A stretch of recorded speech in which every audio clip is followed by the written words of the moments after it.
Shalom, selamat pagi, saudara-saudari yang terkasih dalam Kristus Yesus.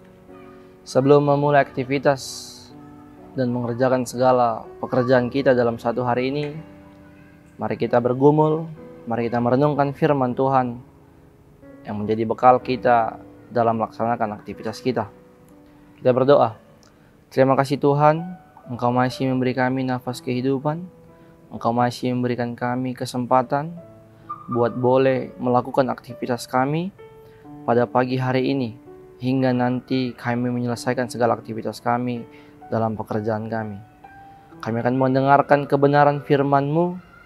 Berbicaralah Engkau Tuhan, sebab kami telah siap untuk mendengarkannya. Amin.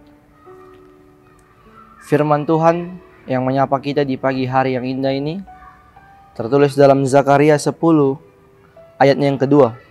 Beginilah firman Tuhan. Sebab apa yang dikatakan oleh terafim adalah jahat, dan yang dilihat oleh juru-juru tenung adalah dusta, dan mimpi-mimpi yang disebutkan mereka adalah hampa, serta hiburan yang diberikan mereka adalah kesia-siaan. Oleh sebab itu, bangsa itu berkeliaran seperti kawanan domba, dan menderita sengsara sebab tidak ada gembala. Demikian firman Tuhan. Saudara-saudari yang terkasih dalam Kristus Yesus, Tuhan kita adalah Tuhan yang kudus, Tuhan yang tak memiliki celah, Tuhan yang sungguh kudus. Tentu kita sebagai umatnya, sebagai orang yang percaya kepada Kristus, kepada Tuhan, kita harus selalu melakukan perbuatan-perbuatan yang seturut dan sesuai dengan perintahnya. Tentu ketika kita pergi atau lari dari apa yang menjadi perintah Tuhan, ketika kita melakukan apa yang tidak mencerminkan, apa yang tidak mencontohkan ketaatan kita kepada Tuhan, maka Tuhan akan murka, maka Tuhan akan beroleh kemarahan dan menjatuhkan kita hukuman yang sepantas dengan apa yang kita lakukan. Hidup kita juga tentu tak terlepas, bahkan sering sekali mengandalkan dan menyembah berhala, menyembah ilah-ilah lain yang kita anggap jauh lebih berkekuatan, jauh lebih memiliki kuasa daripada kuasa Tuhan Yesus Kristus. Pemahaman berhala dalam konteks teks ini dan dalam masa saat ini tentu bukanlah berputar atau hanya pada konteks benda-benda yang dapat kita sembah, benda-benda yang boleh kita jadikan ilah-ilah. Tetapi berhala dalam konteks ini boleh menghantarkan kita kepada hal yang sering kita lakukan atau sering kita hidupi di dalam kehidupan kita, seperti halnya kekuasaan, uang, atau bahkan keluarga kita. Kita sering lebih mengutamakan, bahkan menganggap hal-hal tersebut lebih berkuasa, lebih mampu, lebih memiliki kekuatan daripada Tuhan kita, yang justru merupakan pemahaman yang salah dan bahkan hal-hal yang tidak diinginkan oleh Tuhan.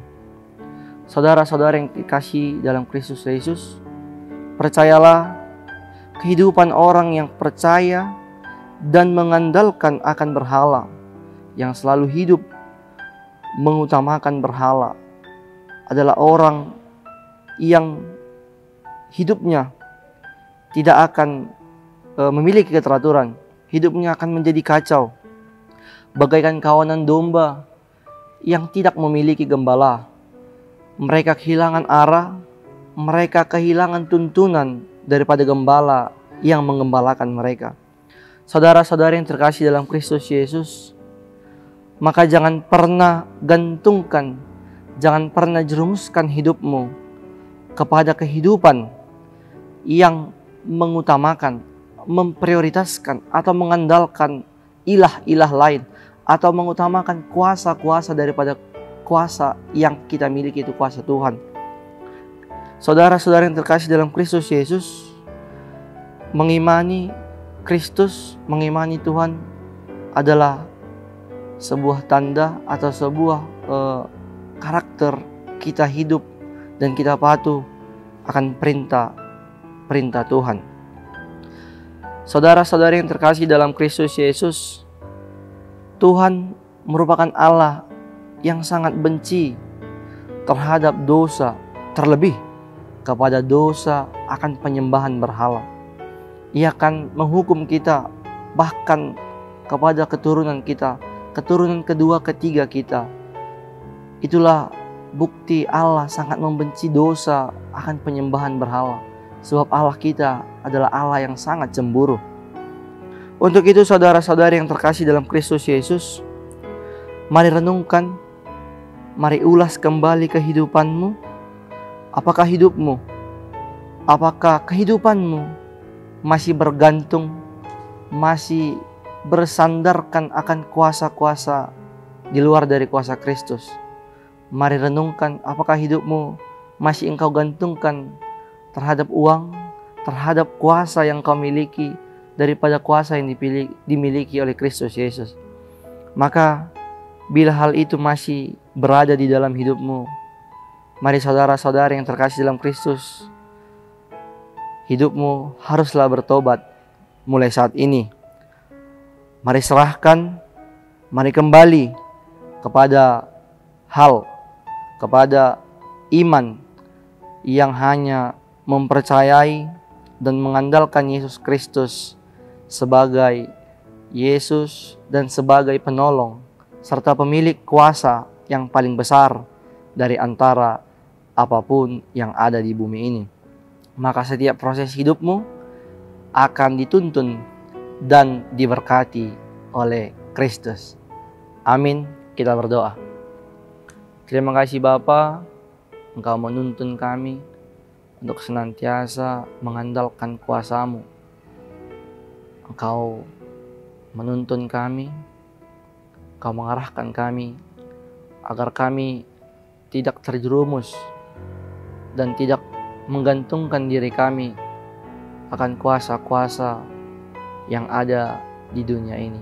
Tapi kami haruslah mempercayai Engkau sebagai pemilik kuasa tertinggi dan pemilik kehidupan kami di tengah-tengah dunia ini. Bapa yang baik, terima kasih buat berkat-berkat-Mu. Kami mau berdoa buat seluruh jemaat-Mu, jemaat gereja-Mu yang akan memulai aktivitasnya pada hari ini.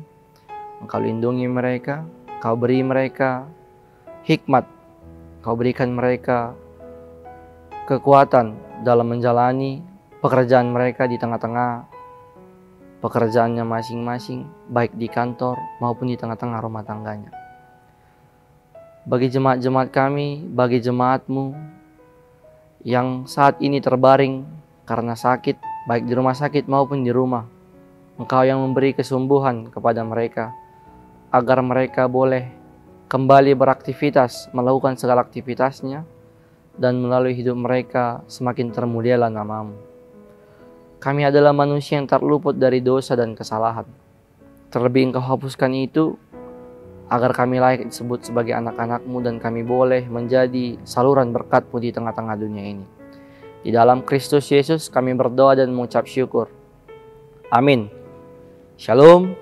Selamat beraktivitas. Tuhan Yesus memberkati.